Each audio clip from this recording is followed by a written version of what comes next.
새정치연합이 오늘 오픈 프라이머리에 대해서 반대 입장을 공식적으로 밝혔습니다. 이에 따라서 당내에서는 친노가 공천권을 독식하는 거 아니냐 이런 말들이 또 나오고 있는데요. 관련된 이야기, 여러 가지 이야기들 자세히 풀어보겠습니다. 그리고 손학규 전 지사, 이날을 기다렸나 어떤 이야기일지 궁금하실 텐데 관련 얘기까지 자세히 풀어드리겠습니다. 자, 조수진 차장. 네. 자, 일단 새정치민주연합에서 공식적으로 논의를 다 해보니 이제 오픈 프라이머리 우리 못한다 이렇게 공식적인 입장을 밝힌 거죠. 당내 의원들 얘기는 아니고요. 예. 오늘 혁신위원회에서 이렇게 밝혔습니다. 이 오픈 프라이머리는 이 총선 공천과 관련된 얘기인데 문제는 당내 의원들의 의견 수렴 절차가 없었기 때문에 이 혁신위안이 발표하자마자 여러 논란을 낳고 있는 겁니다. 그렇군요. 자, 그러면 일단 어떤 논리로 안 하겠다고 한 건지 그 목소리를 한번 들어보시겠습니다. 새누리당이 제안한 오픈 프라이머리는 기존 기득권 질서를 고착화시키기 위하여 경쟁을 가장한 독점 체제일 뿐이다. 일반 국민들보다 자기 당원들의 의사를 더 존중하는 그런 정당도 얼마든지 있기 때문에 수용할지 여부는 정당의 선택에 맡기는 그런 것이 필요하다고 생각하고요.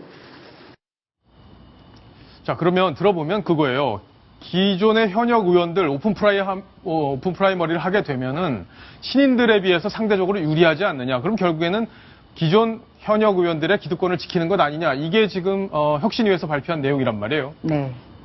네, 그런데 이 완벽한 시험 제도가 없듯이 완벽한 공천 제도라는 게 없습니다.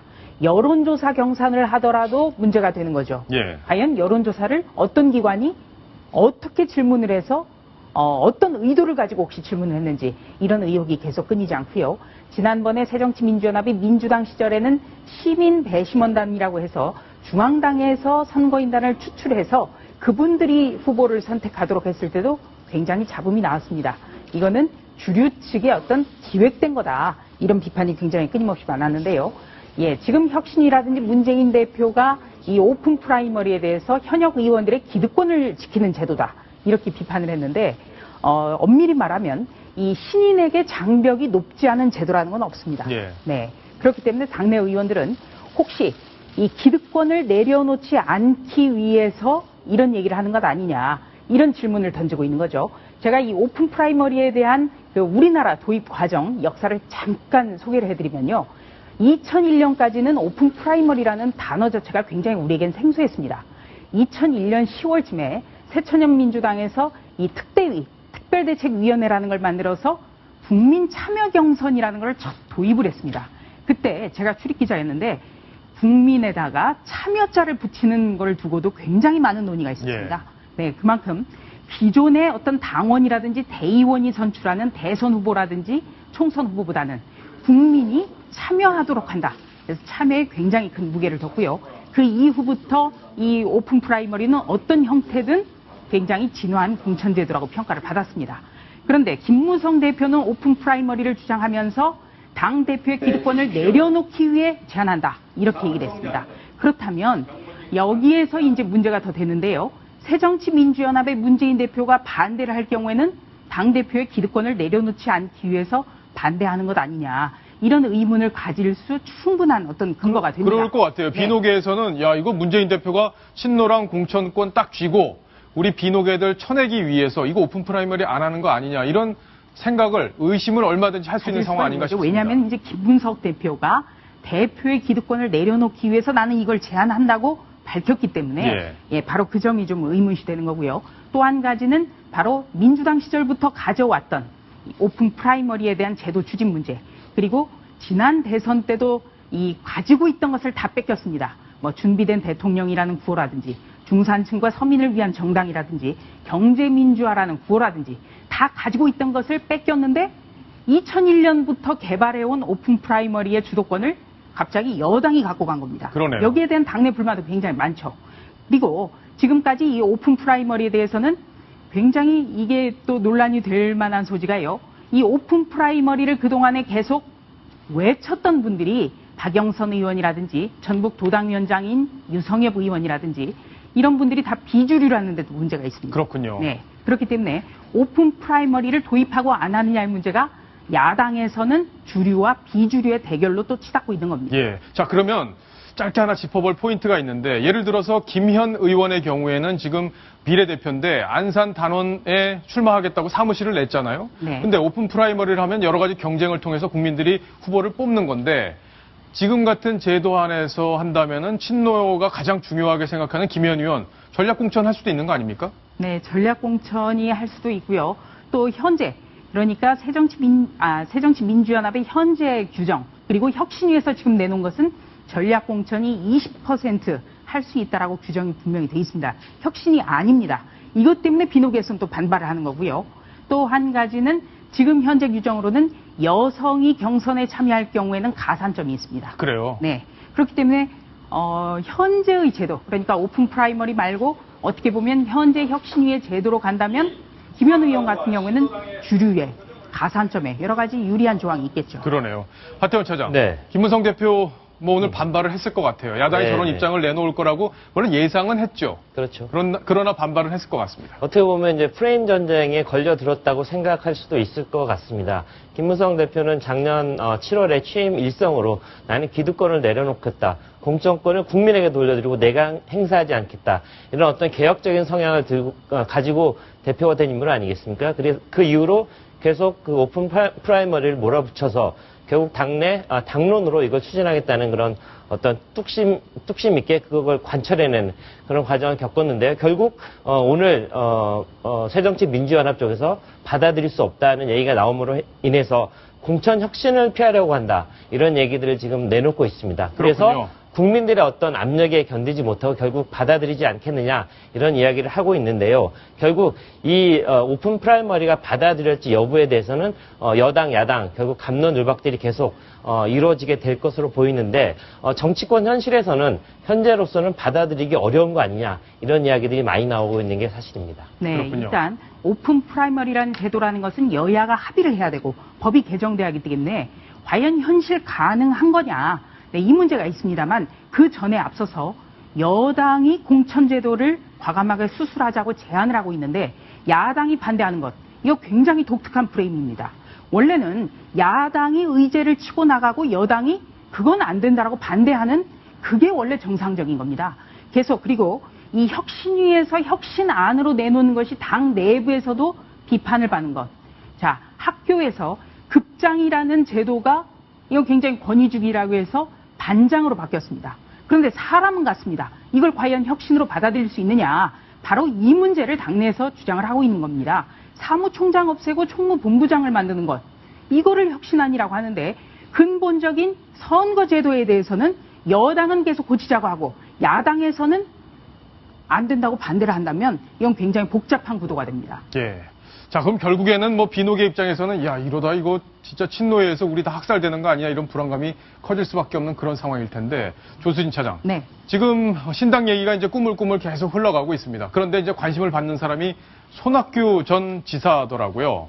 그동안 이제 전남 강진에서 이제 집거를 해왔는데, 야, 이제 손 지사의 주가가 슬슬 올라가기 시작하는 것 같다. 이런 얘기들이 나오고 있습니다. 어떻게 보세요? 네, 원래 이 손학규 전 지사 같은 경우에는, 손학규 전 대표 같은 경우에는 예전에도 춘천에서 닭과 오리를 칠 때 굉장히 지지율이 높았는데요. 그러니까 항상 사람들이 뭘 하고 있을까 궁금해하기 때문에 그만큼 지지율이 올라간다는 것. 또 한 가지는 이 신당은 항상 유력한 대선 주자가 있어야 탄력을 받을 수가 있습니다.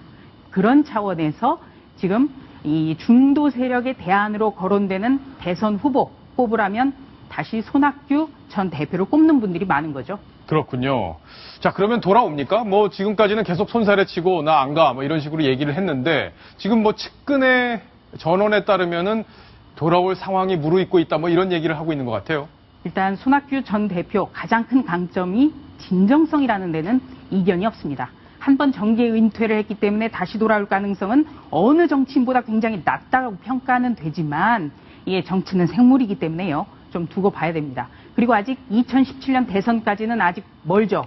그리고 내년 총선까지는 일단 돌아올 가능성은 전혀 없다. 여기에 대해서는 손학규 전 대표 측도 공감대를 형성을 하고 있습니다. 다만 이 송태호 동아시아 미래재단 이사장, 손학규 전 대표의 최측근이고요. 동아시아 미래재단이 이 손학규 전 대표가 은퇴는 했습니다만 현재도 남아있는 이 싱크탱크입니다. 이분이 손 전 고문에 대한 관심이 높아진다. 함께 할 일, 곧 돌아올 거라고 믿는다. 이런 문자를 보내서 굉장히 지금 비상한 관심을 끌고 있습니다. 예. 먼저 안 오겠다고 하겠죠. 근데 계속 오라고 하겠죠. 그러면서 주가가 좀 높아지지 않을까. 그런 근데 흐름을 결정적으로 예상해 볼 수 중요한 있죠. 건 명분 아니겠습니까? 예. 손학규 지사가 지난해 충격적으로 수원에서 패배를 하면서 정계 은퇴를 선언했는데요. 그때 굉장히 아름다운 그런 퇴장으로 비춰졌기 때문에 다시 돌아올 때도 어떤 명분 있는 복귀 이런 것들이 국민에게 감동을 줘야 되고요. 내가 정계에 다시 복귀할 수밖에 없는 그런 어떤 거에 대한 고민과 성찰 이런 것 끝에 국민들에게 나는 이런 이유로 I'm back 이런 얘기를 해야지 그게 먹혀 들어가죠. 지금 상태로는 옆에서 군부를 떼온다고 해서 내가 복귀해야겠다 이런 얘기를 하면 공감할 수 있는 국민들이 얼마나 될지 저는 예. 회의적이라고 봅니다. 예, 하태원 차장이 아주 날카로운 부분을 지적을 해주셨는데, 자, 여론조사 결과 하나 재밌는 게 오늘 나왔습니다. 이런 여론조사 누가 하는지 참 궁금한데, 네. 자, 김문수, 김부겸 이 두 분이 지금 대구에서 다음에 붙을 가능성이 높잖아요. 근데 이미 뭐 내년 4월 총선의 가장 흥미로운 빅매치 중에 하나로 예고된 대구 수성의 선거죠. 거기에 김문수 전 지사가 이미 대구 수성에 뛰어들겠다고 선언을 했고요.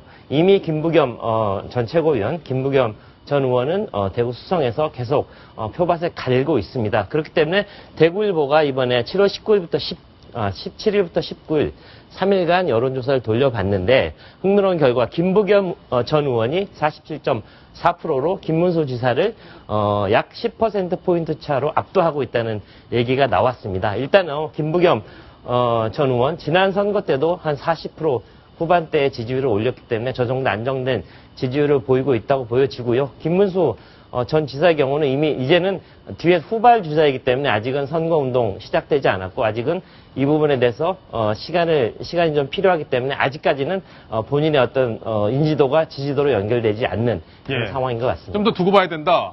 근데 아무래도 대구는 이 뭐 여당의 텃밭 중에 텃밭인데, 조수인 차장. 네. 호남에서는 일단 이정현 최고위원이 실험에 성공을 했습니다.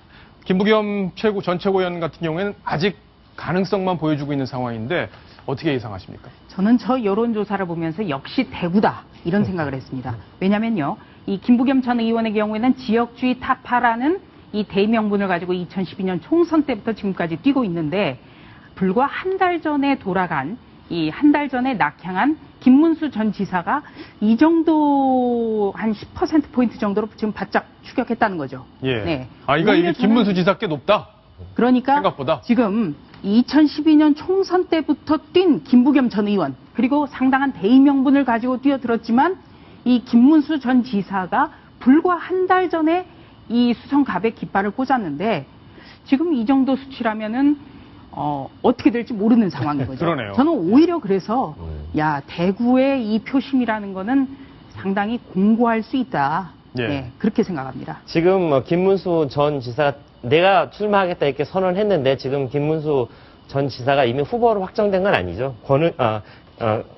권은희 의원 등 여러 주자들이 지금 뛰고 있고요. 지금, 강은희 의원이죠. 예. 강은희 의원 등 여러 사람들이 뛰고 있고요. 저희 취재진들의 얘기에 따르면 지금 김문수 전 지사가 아침부터 새벽부터 밤까지 굉장히 열심히 뛰고 있어가지고 지금 주변 후보들 굉장히 벌써부터 긴장하고 있다는데 물론 선거운동 기간이 아니기 때문에 공식 선거운동을 하는 건 아닌데 본인을 알리기 위한 활동 굉장히 열심히 하고 있다는 얘기 전해드리고 예. 있습니다. 자, 마지막 질문 하나 드리겠습니다. 조수진 차장. 네. 안철수 의원이 지금 이제 진상 규명하는 위원장을 맡고 있는데 국정원 이번에 해킹 사건과 관련해서 근데 IT 업체들한테 이 국정원 진상 우리가 밝혀야 된다. 협조를 좀 해달라 이런 얘기를 했다면서요. 네, 그렇습니다. 오늘의 경우에는요, 이 국정원이 사용한 해킹 프로그램을 추적할 수 있는 이런 백신 프로그램을 좀 개발했으면 좋겠다. 개발해서 보급했으면 좋겠다 하고 안랩 등 10개 업체에 이렇게 요청을 했습니다. 네, 우선 새정치민주연합이나 그리고 또 안철수 위원장 같은 경우에는 이 스마트폰 같은 국민 생활에 밀접한 것이 다 국가기관에 좀 들여다보고 있다라는 생각을 지금 계속 하고 있는 것 같은데요. 일단 이거보다는 저는 과거에 2005년에 이 국정원의 도청 사건이 드러난 것은 이 당시에 야당 대표였던 박근혜 대표가 당시엔 대표였거든요. 대표가 노무현 전 대통령에게 계속해서 국정원에 대해서 그 수사할 필요성이 있다라는 부분을 강하게 개진을 해서 실체가 드러났다는 점을 좀 기억을 했으면 좋겠습니다. 예, 그래. 전략적으로 가야 된다는 거죠. 네. 김태현 변호사는 어떻게 저 문제를 정리하십니까? 안철수 의원이 지금 첫 번째 전면에 나선 건데 안철수 의원 입장에서는 이번에 성과를 내고 싶겠죠. 그렇지만 안철수 의원이 가장 먼저 하셔야 할 일은 IT 기업물 CEO도 모아가지고 국정원 지시 밖에 하실 게 아니라 정보위원으로 사보임에서 들어가셔가지고 여당 간사와 함께 국정원 들어가십시오. 가서 국정원이 공개하는 자료를 보고 그리고 미심쩍으면 그 다음 스텝 밟아도 늦지 않습니다. 괜히 밖에서 야 국정원 모든 자료 공개하세요. 청문회 합니다. 이거 합니다. 그렇게 하지 마시고 국가기밀, 국가안보라는 중요한 부분이 있으니까 국정원에 들어가서 먼저 진상 파악을 본인이 먼저 해보는 게 첫 번째 할 일 아닌가 싶습니다. 예. 알겠습니다. 자, 야당 이야기 여기까지 정리하겠습니다.